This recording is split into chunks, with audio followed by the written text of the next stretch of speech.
Hello everybody, I'm Michael. This month I have been commissioned to read The Shakespeare Stealer. This is a historical novel by Gary Blackwood. So the premise of the story is that Widge, he's our hero, he's a poor orphan boy who has learned the ability of charactery, which is basically shorthand. He can write down things in a special code that nobody else can decode. His master hired him to learn this in order to steal homilies. His master's a priest, he wants to steal everybody else's homilies so he doesn't have to bother coming up with his own. It's very silly. It brings him to the attention of a villain named the Falconer, who buys his apprenticeship for 10 shillings or something. And the Falconer is really mean. He's got a beard, he's got like this grizzled face, nasty nose, always wears a cloak. He's really mean to Widge and just takes Widge on this really terrible journey where they get attacked by brigands and the Falconer beats them up without even trying. And Widge is taken to his new master, who is Simon Bass. And Simon Bass says, "Hi, I need you to steal Shakespeare's Hamlet." Simon Bass, he runs his own theater company. He knows Hamlet is a fantastic play, and he wants to steal it, because that's a lot easier than buying the play and getting the rights to it. So, everything I just said takes about 60 pages, and you already know what's going to happen. That's basically the title of the book, that's the little blurb here in the front of the book, and the blurb on the back. We know Widge is sent to steal Shakespeare's Hamlet, but it takes about 60 pages. Overall, the book is 200 pages, about 210 pages. So that was the main complaint against this book, was that the pacing is a little bit off. It takes about 60 pages to get to the stuff that the book is based on. You know, I didn't think the pacing was that bad. I admit the first part was, in fact, a little slow. But I thought the pacing matched the setting very well, because this is an old-fashioned times book.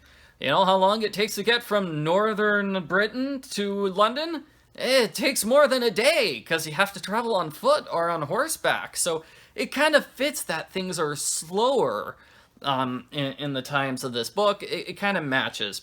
That's my thought on it.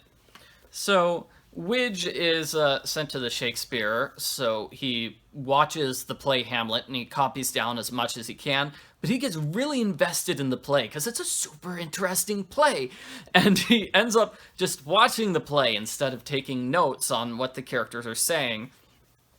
And so he has to go to a second performance, and the Falconer is really, really mad that he didn't get the entire play on the first time. So the Falconer kind of sets him off on the side backstage, where Widge predictably gets into trouble. He gets caught by one of the people who's running the play, and apparently there's a cannon in Hamlet. I've never read Hamlet, so I don't know, but they actually shot an actual cannon, and because of Widge messing up, the cannon hits the roof and starts a fire.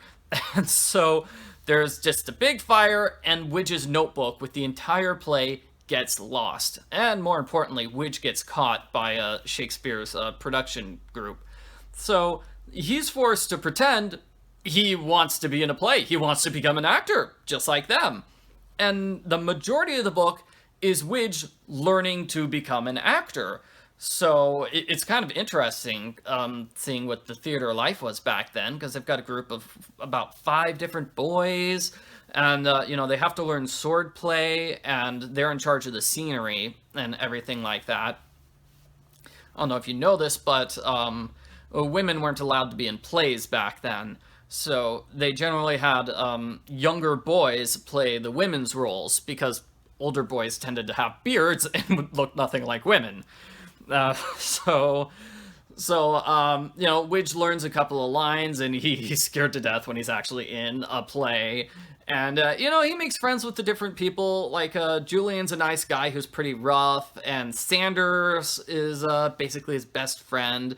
And then Nick is a guy who's really, really mean, because Nick is sort of on the edge of being done with puberty, so he's kind of got a little bit of a wispy beard, but he's not good enough for the adult roles yet.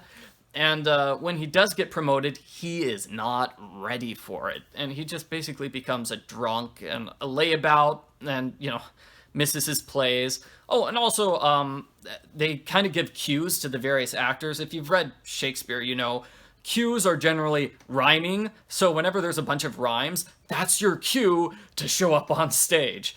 So they have things called slides, or sides, I believe, where, he would, like, give prompts to the various actors and such. So that's what the apprentices had to do. So interesting to see growing up in this new timeline and just what life was back then. It reminds me a lot of Johnny Tremain. That's another historical novel I reviewed, which is, like this book, mostly focused on boys. It's just a group of young boys growing up. Now, Johnny Tremain is better written. It has, more thematic value and stuff, but I found this book to be more entertaining. Now, as I said, the complaint was about the pacing. That's the main complaint against this book. People would also complain about the pacing in this part, because you'll notice it's mostly just a coming-of-age story about this boy learning what this new life is like in London, where everybody talks differently and everybody acts differently, and he's finally with people who care about him for the first time in his life. So that's all very well and good. Now, occasionally, the Falconer shows up and is very threatening. But Falconer won't go anywhere near the theater, so as long as Widge stays close to the theater, he's okay. So every now and then we get, action scenes, action cliffhangers, where he tries to dodge the Falconer, or Nick gets into a bar fight. And the action scenes are interesting, but they don't really seem to fit, because everything else is pretty tame. It's like, okay, well, he's in a play for the first time, and he's got stage fright. Cool. And that doesn't really mesh so much with, oh my gosh, he fell into the Thames and almost drowned. Or a big chase scene. So, as the play goes on, Nick becomes a terrible person, and, they had to perform to the Queen. So that's another big thing. So, Nick basically leaves the company, and Julian is revealed to be a girl. Julian is a girl named Julia, so she can't be in plays anymore, which means when they perform for the Queen, Widge has to take over Julia's role. He has to play Ophelia in Hamlet for the Queen of England. And that was very interesting. I thought it was funny when he actually meets the Queen of England, he's not impressed with her. He's like, wow, she's so beautiful. I've seen her picture everywhere. But then he actually sees her. He's like, oh, her hair is dyed. Oh, that is a ton of makeup. Oh my gosh, her teeth are black. Ugh. So I thought that was hilarious. So Nick, being the evil villain that he is, he makes a deal with the evil Falconer to steal the book from the treasure chest where it's locked up, because that's where they basically keep the script. They've got one version of the script kept under lock and key. So Nick steals it, and there's a big chase, and they aren't able to stop him. But sorry, I'm remembering another plot twist where his friend Sanders learns out, oh, Widge was actually sent here to steal the Shakespeare play to begin with. So there's some drama there. Mr. Shakespeare himself makes a few appearances. He plays the ghost in Hamlet. I didn't know he played minor roles in his plays. I guess that makes sense, but total surprise to me. So yeah, Mr. Shakespeare is kind of cool in this. He doesn't show up a lot. Anyway, getting back to the big dramatic finale, they chase Nick over the River Thames and, almost crashes in the river, but they know where he's going. He's going to Leicester. I think that's how you pronounce it. Could be wrong.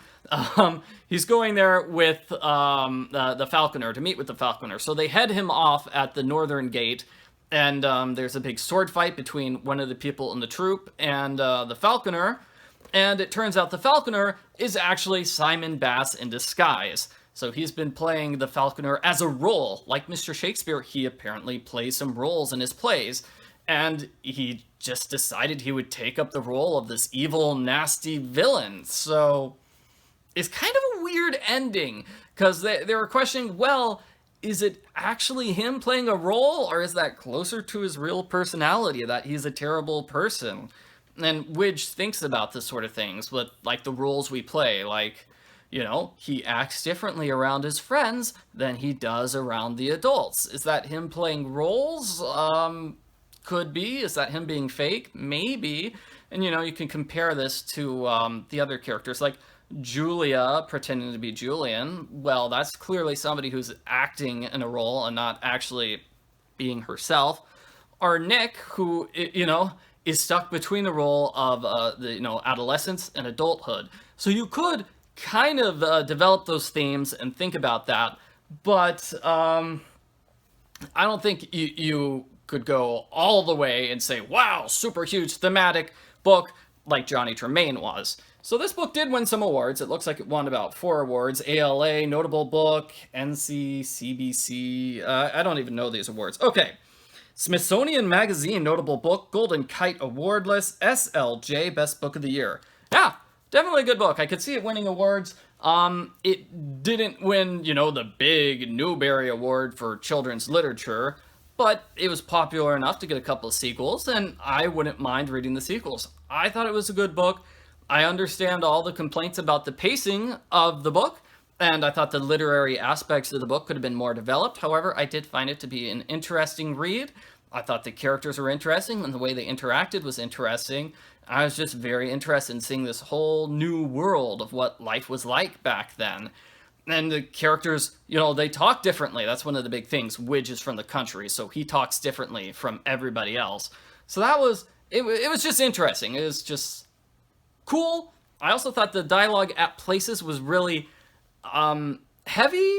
I'm not sure if that's the correct term, but like Shakespeare, really, really smart dialogue, Mr. Shakespeare. He's a really smart, clever guy. And it feels like some of the jokes and things he made just went over my head. It's like, I have to sit and think about what he's actually trying to say, which is just like reading a Shakespeare play, So, like I said, I thought it was a good book. I would give it a 7 or an 8 out of 10.